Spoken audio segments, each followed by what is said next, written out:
What is it going to take? What do we need from a technological perspective? What do we need from a regulatory perspective to say, do we need a ban? To ban wind turbines and solar panels and electric vehicle parts from being dumped in a landfill? I don't have the answer to that yet, but that's exactly what we're looking at to make sure that it's not ending up where Albertans don't want to see those materials end up down the road. I'm Sus here for Rebel News.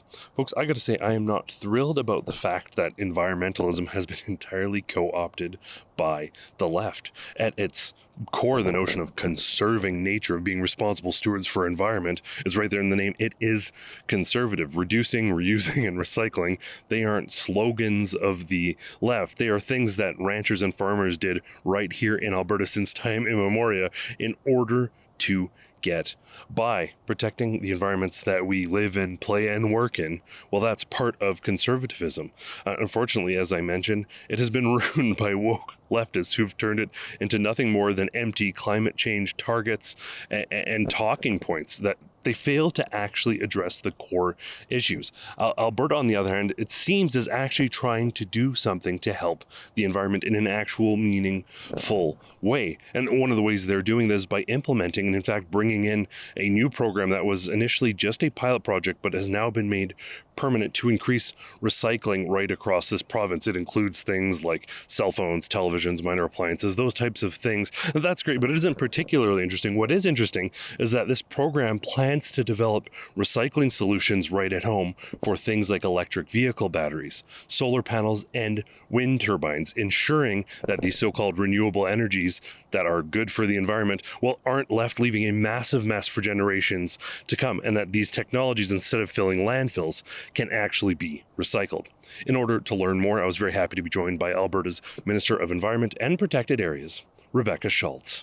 Wanting to essentially preserve, conserve, and steward our environment for the next generation typically has been like a fairly conservative value. I think back to folks like Ralph Klein, who people look back on as one of the greatest premiers in Alberta's past. And, many of these, this stewardship program that we're going to be talking about today was actually started under Premier Ralph Klein. And so there is very much a wanting to leave this place better for our kids and their kids and generations to come. Now, whenever we talk about anything sort of that maybe seeks to advance environmentalism, but questions some of the norms that like renewable energy is a sort of a holy relic not to be questioned by some folks on the left, that there can be pushback, whether you're trying to preserve viewscapes or ensure that agricultural land. Has there been pushback on what seems to me a pretty straightforward recycling program? I think there's been a little bit of it, but it's not anything new. And I think this comes from, I think there's quite a radical activist bent to some of those folks on the left when it comes to environmentalism that I think is all about ideology, not really about common sense and what really works in a province like ours that has a growing population. I believe it's one of the most beautiful places in the world. We have growing industries that provide for a strong economy. And so it's, a lot of what they're maybe putting forward, it just doesn't match the reality of what we're seeing here. But, when we think back to when we had the renewables pause last year, for example, some of the issues that were being raised, obviously, were around liability and reclamation. And then you start to see, and we've all seen those photos, right, of wind turbines lying in a ditch, or solar panels being decommissioned and just being dumped in overflowing piles in landfills. We didn't want to see that here in Alberta. And the Premier said, well, look, we're a leader in so many areas. Can we be a leader in this too? And so that's kind of the new part of this, is how do we make sure that we have the technology and the capability to recycle these things? And let's make sure that for the folks that are installing these types of energy, so wind turbines and solar panels and even EV batteries, that we are collecting a fee so that they can't just leave them as a problem for 25 years down the road. Okay. So with that, on the consumer front, obviously it's pretty straightforward. We already see on televisions and things like that, a minor fee and then recycling. So for these major projects, whether it be electric batteries or like companies benefiting from doing business here, turbines or solar panels, there would be an upfront cost in order to install that to ensure that it can be recycled? Yeah, so we're looking right now to engage with industry over the next couple of months on what does that look like, because any costs and any fees, just like on, a bottle, if you go out and you buy a bottle or a can of Coke, right, there is a recycling fee on that. It's meant to be revenue neutral. So it just covers the basic cost of keeping it out of the landfill. Those are obviously smaller fees on something like a can of Coke, and then around 40 cents to $1 on kind of the larger electronics. But really they are revenue neutral. They're not meant to generate a huge amount of revenue or income. But for the solar panels and wind turbines, nobody's doing this yet. Yeah. So we have a little bit of work to do to say, okay, what do we need to do to look to set this up here in Alberta? What type of technology is needed? What kind of fee is needed to do that kind of research? And then there would be a benefit, obviously, in us being able to do that. And people do have concerns, especially around solar. I mean, some of those minerals in the solar panels, we don't want that leaking into waterways or the environment. That's a concern, other than just, like I said, the photos of these piles of materials sitting in landfills or on the side of a ditch, or quite frankly in a farmer's field. We don't want to see that. And so we're working with industry over the next few months to see, okay, what does that fee need to be? Now, how do you strike that balance? Obviously, for conservatives, sometimes they aren't particularly interested in renewables. They might be very pro oil and gas, but Alberta is sort of viewed as a place of opportunity. How do you strike the balance with come here and do business and bring your projects here? And oh, by the way, there's going to be this mandatory recycling fee if you want to do business here. Yeah, I think we've also just seen, obviously, our province and our premier and myself and our colleagues, we are very supportive of our oil and gas industry. We know that oil and gas is not only needed now, but it's going to continue to be needed for years to come. We also know that when we're talking about environmental benefits, we have a role to play in displacing less environmentally produced energy in other places around the world, and that will actually lead to emissions reduction. Not things like what this federal Liberal NDP coalition is doing, like emissions caps, their wild methane targets, clean electricity regulations. That would just make the assumption that we live in a bubble here and, air and emissions don't move across borders, which is just so wild to me, but we've talked about that before. Yeah. So I'll stay away from that. But you know what? I do think we've heard this loud and clear from Albertans that there were some major concerns around liability and reclamation. What happens when these renewable companies leave, or, everything has a lifespan, so 25 years down the road, what happens then? And who's going to pay for it then? Is it going to be taxpayers who are going to be forced to pay for cleaning up after these companies? We don't want that to happen. And so this is kind of more of a user fee system. Again, we don't exactly know what the fees are going to be on those renewables. More to come on that in the next couple of months. Now, does this sort of bring things more up to par? Obviously, we see oil companies jumping through loops to get business done. Even you'll look at, for example, the amount of birds killed by the wind turbines versus these tillage ponds where there's massive nets and all these implemented measures. Does this bring sort of maybe some parity so that the energy industry, renewable energy industry, also has to maybe play some of the same games? I guess that's one way to look at it. I mean, we've had a polluter pay principle when it comes to reclamation. And I know my former colleague, Minister Savage, did increase some of the stringency around our liability management framework in oil and gas. And I know Minister Jean now is also dealing with some of the orphan well issues that we've seen in that industry. But that in that industry, we have had a polluter pay approach as opposed to a taxpayer funded approach. And so I think that has worked well, and the oil and gas industry has been able to manage and quite frankly thrive. And they want to do the right thing for the environment. It's good for the communities that they operate in. Obviously their investors care about that, and we care about that. And so, I think that this makes a lot of sense.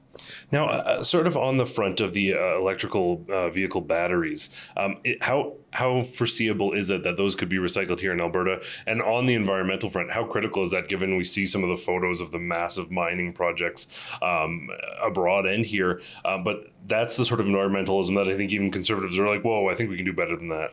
Yeah. And I've seen those images too. People send them into my constituency office all the time, right? As an MLA, I hear those concerns from the people that I'm elected to represent. We don't want to see that here. And so that's exactly what some of this early work is going to be, is what is it going to take? What do we need from a technological perspective? What do we need from a regulatory perspective to say, do we need a ban?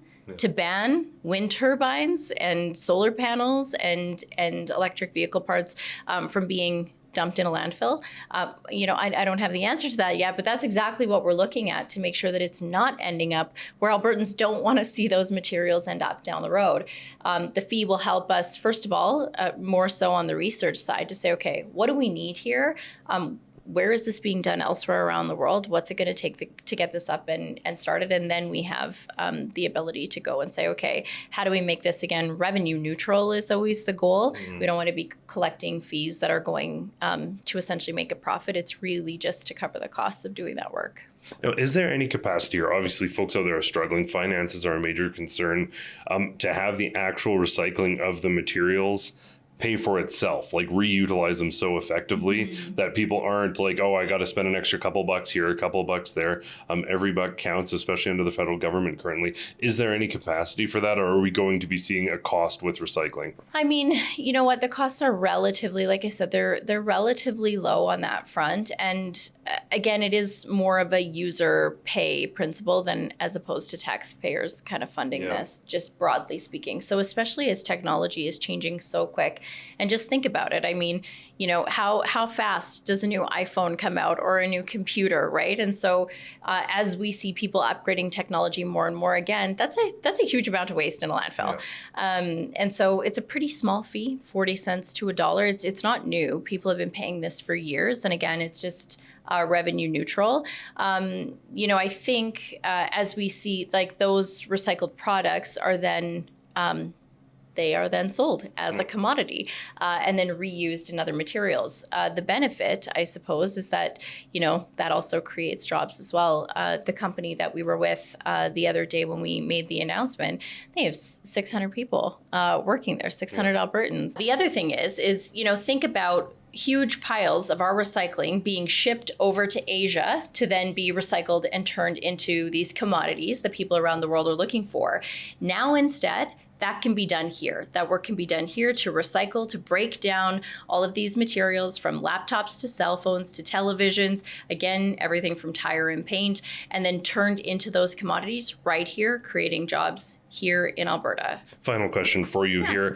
We see the federal government sort of harping on environmentalism and pushing these abstract goals that they're in no way, shape, or form going to be reaching. How interesting is it that conservative Alberta, whether it be on reducing emissions or bringing in these protocols or even tackling some of the waste from renewables, is much like we do in the economy and much as we do in other industries, leading the charge?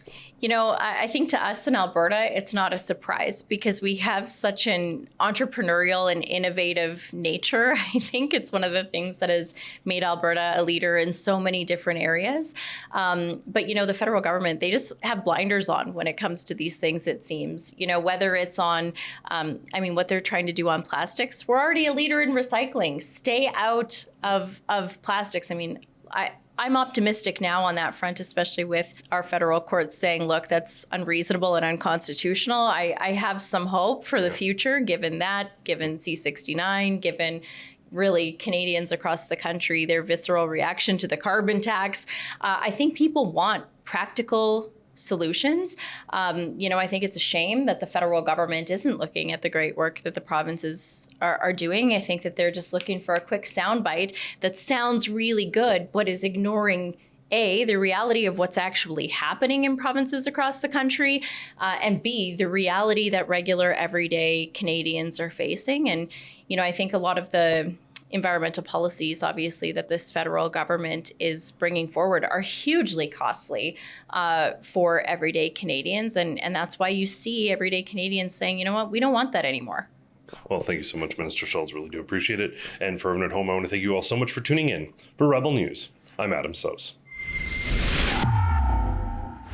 It should come as no surprise that a place as innovative as Alberta is leading the charge when it comes to actual environmentalism. And that's what we need. Common sense recycling initiatives and environmental initiatives from folks in the place they live. Not abstract climate agendas being pushed by the World Economic Forum and by global interests. If you agree, I want you to sign our petition at nogreenreset.com.